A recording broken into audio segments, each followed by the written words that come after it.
তো প্রিয় ক্লাস 7 অর্থাৎ সপ্তম শ্রেণীর ছাত্রছাত্রী বন্ধুরা, তোমরা যারা এবারে সেকেন্ড ইউনিট টেস্ট 2026 পরীক্ষা দিতে চলেছো, তোমাদের জন্য নিয়ে এসেছি বাংলা বিষয়ের বাছাই করা নমুনা প্রশ্নপত্র সাজেশন। তো এই প্রশ্নপত্রের প্রত্যেকটি প্রশ্ন অত্যন্ত গুরুত্বপূর্ণ, তাই এই প্রশ্নগুলি তোমরা অবশ্যই ভালোভাবে পরীক্ষার আগে প্র্যাকটিস করে যাবে। যদি তোমাদের এই ভিডিওটি ভালো লেগে থাকে তো অবশ্যই লাইক করবে, এবং যারা এই চ্যানেল নতুন তারা অবশ্যই এই চ্যানেলটিকে সাবস্ক্রাইব করে রাখবেন। তো তোমাদের পূর্ণমান থাকবে 50 নম্বরের এবং সময় থাকবে 1 ঘন্টা 30 মিনিট। প্রথমে আছে সঠিক উত্তরটি নির্বাচন করো 12টি। প্রথম প্রশ্ন আছে একে আছে স্মৃতিচিহ্ন কবিতায় নামগুলি কোথায় ভেসে যায়। এখানে উত্তর নেবে অপশান ঘ অর্থাৎ কালো নদীর জলে। একের 2 আছে এফিড উড়বার সময় প্রতি সেকেন্ডে ডানা নাড়ায়। এখানে উত্তর নেবে অপশান ঘ অর্থাৎ 400 বার। একের 3 আছে স্বদেশী মিটিং এর রীতি ছিল। এখানে উত্তর হবে অপশান ক অর্থাৎ নেতাজির বক্তৃতার আগে নজরুলের গান। একের 4 প্রশ্ন আছে মদনপল্লীতে জেমস এইচ কাজী রবীন্দ্রনাথের সম্মানে যে সভার আয়োজন করেছিলেন সেখানে তিনি জনগণমন গানটির নামকরণ করেছিলেন।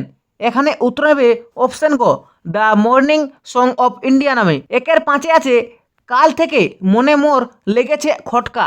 খটকা কি নিয়ে? এখানে উত্তর হবে অপশান গ অর্থাৎ কাতুকুতু দিলে গরু কেন ছটপট করে।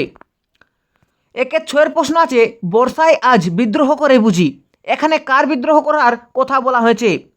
উত্তর অপশান গ অর্থাৎ মজা নদী। একের 7 প্রশ্ন আছে নিচের কোন কাব্যগ্রন্থটি কামিনী রায়ের লেখা নয়। এখানে উত্তর হবে অপশান খ অর্থাৎ মাল্য ও নির্মাল্য। একের 8 প্রশ্ন আছে গতি শব্দটির প্রত্যয় বিশ্লেষণ করো। এখানে উত্তর হবে অপশান গ অর্থাৎ গম হসন্ত প্লাস কয়েতরসি। একের 9 নম্বর প্রশ্ন আছে তির্যক বিভক্তি কোনটি? এখানে উত্তর হবে অপশান গ অর্থাৎ এ। একের 10 নম্বর প্রশ্ন আছে ঝনঝন শব্দটি একটি। এখানে উত্তর হবে অপশান খ অর্থাৎ ধনাত্মক শব্দ। একের 11 নম্বর প্রশ্ন আছে এ কলমে লেখা যায় না রেখাঙ্কিত পদ্যের কারক হলো। এখানে উত্তর হবে করণ কারক। একের 12 নম্বর প্রশ্ন আছে নিচের কোন বানানগুচ্ছর সবকটি সঠিক। এখানে উত্তর হবে অপশান ঘ অর্থাৎ বয়সন্ধি অধঃপাত অগ্নিসাৎ। একের 13 নম্বর প্রশ্ন আছে নিচের কোন বানানটির ভুল। একের 13 নম্বর প্রশ্ন আছে নিচের কোন বানানটি ভুল। এখানে উত্তর হবে অপশান ঘ অর্থাৎ কিংবদন্তি। একের 14 নম্বর প্রশ্ন আছে নিচের কোন শব্দটি রূঢ় শব্দের উদাহরণ। এখানে উত্তর হবে অপশান ক অর্থাৎ পঙ্কজ। একের 15 নম্বর প্রশ্ন আছে নিচের কোনটি শব্দ দৈত্যর উদাহরণ নয়। এখানে উত্তর হবে অপশান খ অর্থাৎ ঝমঝম। তারপর দেখো 2 আছে নিচের প্রশ্নগুলির সংক্ষেপে উত্তর দাও 12টি। 2-এর 1-এর প্রশ্ন আছে রবীন্দ্রনাথ ঠাকুর জনগণমন এর যে ইংরেজি নামকরণ করেন সেটি লেখো। এখানে উত্তর হবে রবীন্দ্রনাথ ঠাকুর জনগণমনর যে ইংরেজি নামকরণ করেন সেটি হলো the morning song of India. 2-এর 2 আছে কৃষক বধূরা কীভাবে ঢেকি চালায়। এখানে উত্তর হবে কৃষক বধূরা পা দিয়ে ঢেকি চালায়। 2-এর 3-এর প্রশ্ন আছে ভালো কথা শুনলে কবিতার লোকটি কি করে। উত্তর ভালো কথা শুনলে কবিতার লোকটি গুছিয়ে নোট বই এ লেখে ফেলে।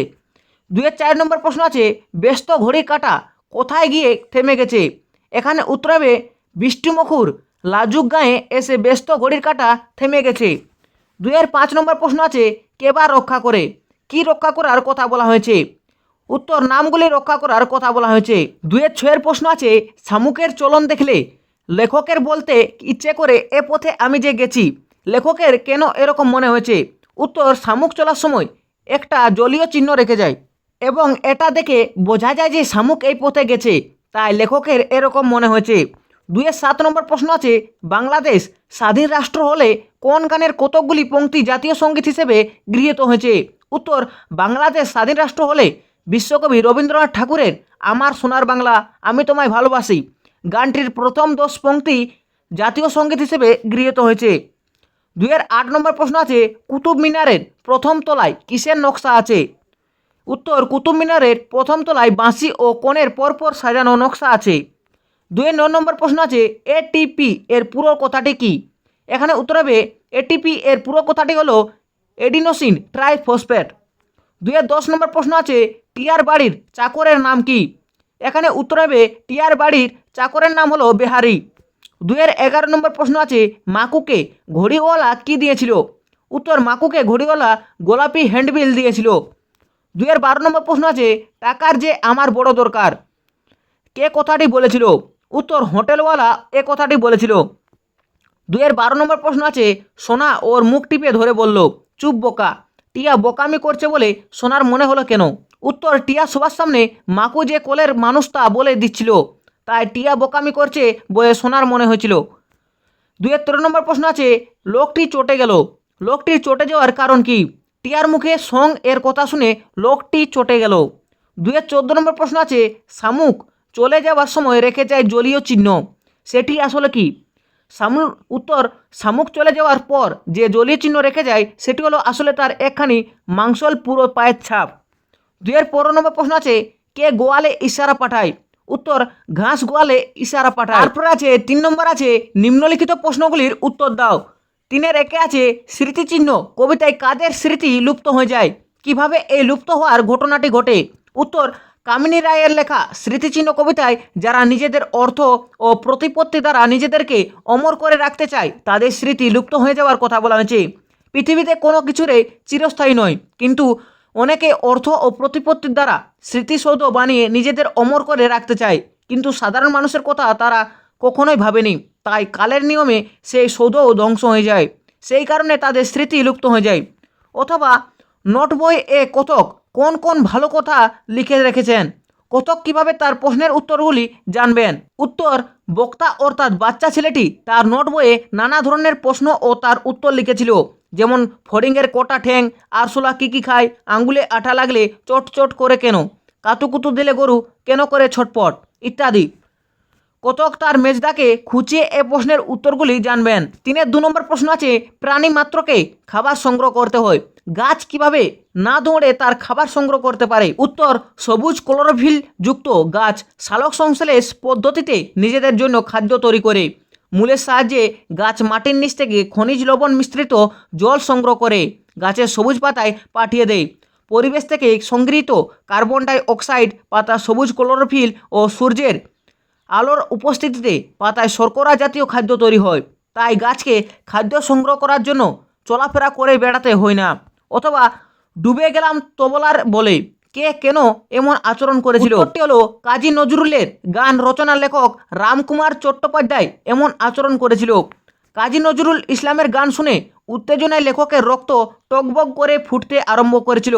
লেখকের মনের মধ্যে কী হলো তা তিনি নিজেই বুঝতে পারলেন না। তিনি রাস্তা দিয়ে ছুটতে ছুটতে বাড়িতে চলে এলেন। নিজের উত্তেজনাকে কমাতে লেখক তার প্রিয় সঙ্গী তবলাকে কাছে টেনে নিয়ে তবলার বলে ডুবে গেলেন। 3-এর 3 নম্বর প্রশ্ন আছে, রবীন্দ্রনাথ গানটিকে পরেও নানা উপলক্ষে ব্যবহার করেছেন। 1911 খ্রিস্টাব্দের পরবর্তী সময়ে রবীন্দ্রনাথ কিভাবে গানটি ব্যবহার করেন? উত্তর, 1919 খ্রিস্টাব্দে রবীন্দ্রনাথ দক্ষিণ ভারত পরিক্রমার সময় মদনপল্লীতে সেখানকার থিওসফিক্যাল কলেজের অধ্যক্ষ ও কবির বন্ধু জেমস এইচ কাজিস কবির সম্মানে এক সভার আয়োজন করেছিল। সেই সভায় রবীন্দ্রনাথ এই গানটি গেয়েছিলেন এবং এর নামকরণ করেছিলেন the morning song of India. এর 11 বছর পরে 1930 সালে রবীন্দ্রনাথ জেনিভা থেকে সোভিয়েত রাশিয়া যান এবং মস্কোর পায়োনিয়ার্স কমিউন এ অনাথ বালক বালিকাদের গানের অনুরোধে কবি এই গানটি গেয়ে তাদের শুনিয়েছিলেন। অথবা টিকা লেখক কাজী নজরুল ইসলাম। উত্তর, কাজী নজরুল ইসলাম বাংলার কাব্য ও সাহিত্য জগতে ইনি বিদ্রোহী কবি নামে পরিচিত। বহু দেশাত্মবোধক গান ও কবিতা তিনি রচনা করেন। তার রচিত গান নজরুল গীতি নামে পরিচিত। শেষ জীবনে তিনি পঙ্গু হয়ে পড়েন ও স্মৃতিশক্তি হারিয়ে ফেলেন। তার বিখ্যাত কাব্যগ্রন্থগুলি হল অগ্নিবীণা, বিষের বাসি, দোলনচাপা প্রভৃতি। 3-এর 4 নম্বর প্রশ্ন আছে, কাল স্রোতে কাদের নাম ধুয়ে যায়, সে স্রোত কাদের স্মৃতি গ্রাস করতে পারে না? উত্তর, সেই সব মানুষের দল যারা ইট কাঠের সৌধ তৈরি করে নিজেদের নাম বিশাল অক্ষরে চিরদিন ধরে রাখতে চায়, তাদের নাম কাল স্রোতে ধুয়ে যায়। যারা মানুষের হৃদয় অধিকার করে রেখেছে, মানুষের মনের মাঝে যাদের আসন পাতা কালস্রোত, সেই সমস্ত মানুষদের স্মৃতি গ্রাস করতে পারে না, মনের মণিকোঠায় চিরদিন তারা থেকে যান। অথবা ব্যাখ্যা করো এখানে বৃষ্টিমধুর ঘড়ির কাঁটা।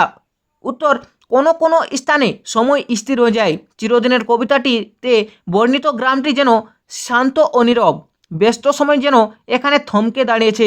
এই গ্রামে মানুষের নতুন কিছু করার নেই। আবহমানকাল ধরে এখানে জীবন একইভাবে চলে, এখানে সময় পাল্টায় না। তারপরে দেখো 4 আছে নিচের প্রশ্নগুলির উত্তর দাও কম বেশি 6টি বাক্যে। 4 একে আছে সোনাটিয়ার সঙ্গে হোটেলওয়ালার প্রথম সাক্ষাৎ বর্ণনা করো। হোটেলওয়ালা দেখতে কেমন, সে সোনাটিয়াকে কিভাবে সাহায্য করেছিল। উত্তর, হোটেলওয়ালাকে প্রথমে দেখে সোনা এবং টিয়ার কদাকার লেগেছিল। হোটেলওয়ালার ছিল গাল ভরা গোঁফ এবং থুতনিতে ছিল ছাই রঙের দাড়ি। দেখে মনে হচ্ছিল সে কোনো ধোপার বাড়ি থেকে ফিরছে। সোনাটিয়ার তা দেখে হাসি পেল, কিন্তু লোকটা ছিল বড্ড ভালো। সে তাদের দিকে হাতা উঁচিয়ে খাবার জন্য ডেকেছিল। 4 2 নম্বর প্রশ্ন আছে হোটেল বলে হোটেল, সে এক এলাহি ব্যাপার। বনের মধ্যে এই হোটেল কে চালাতো, তার কীর্তিকলাপের সংক্ষিপ্ত বিবরণ দাও। উত্তর, বনের মধ্যে নোটো অধিকারী ওরফে মালিক এই হোটেল চালাতো। সে ছিল সার্কাস দলের অধিকারী। অনেক লোকের পয়সা নিয়ে সে হাওয়া হয়ে গিয়েছিল। তারপর সে হোটেলওয়ালার ছদ্মবেশে বনে থাকতো। সেখানে একটা বিরাট বট গাছের তলায় ছিল তার হোটেল। 3টে পাথরের সাজিয়ে তার উপর রান্না হতো। গাছের ডাল থেকে বড় লণ্ঠন ঝুলতো। গুড়ির উপরে কাঁচা কাঠ পেতে লোকে টেবিল বানিয়ে খেতে বসতো। এইভাবে সে পয়সা জমাচ্ছিল তার দেনা মিটিয়ে আবার সার্কাসের দল চালু করার জন্য। তারপর দেখো 5 নম্বর আছে প্রবন্ধ রচনা করো যে কোনো একটি। 8 নম্বরের প্রথমে আছে 5 একে আছে বর্ষাকাল, 5 2 আছে বিশ্বকবি রবীন্দ্রনাথ ঠাকুর, 5 3 আছে পরিবেশ রক্ষায় ছাত্র সমাজের ভূমিকা, 5 4 আছে একটি ভ্রমণের অভিজ্ঞতা, 5 5 আছে তোমার দেখা একটি মেলার বর্ণনা। প্রথমে দেখো বর্ষাকাল, এখানে উত্তর ভূমিকা, বর্ষার প্রকৃতি, বর্ষাকাল রচনা। তারপরে আছে রবীন্দ্রনাথ ঠাকুরের রচনা, দেখে নাও। 5 3 আছে পরিবেশ রক্ষায় ছাত্র সমাজের ভূমিকা। তো এ ছিল ক্লাস 7 অর্থাৎ সপ্তম শ্রেণী বাংলা বিষয়ের বাছাই করা নমুনা প্রশ্নপত্র ও তার সঙ্গে উত্তর। তো এই ভিডিওটি যদি তোমাদের ভালো লেগে থাকে তো অবশ্যই লাইক করবে, এবং যারা যারা এই চ্যানেলটিকে এখনও পর্যন্ত সাবস্ক্রাইব করেনি তারা অবশ্যই এরকম ভিডিও পাওয়ার জন্য অবশ্যই এই চ্যানেলটিকে সাবস্ক্রাইব করে রাখবেন।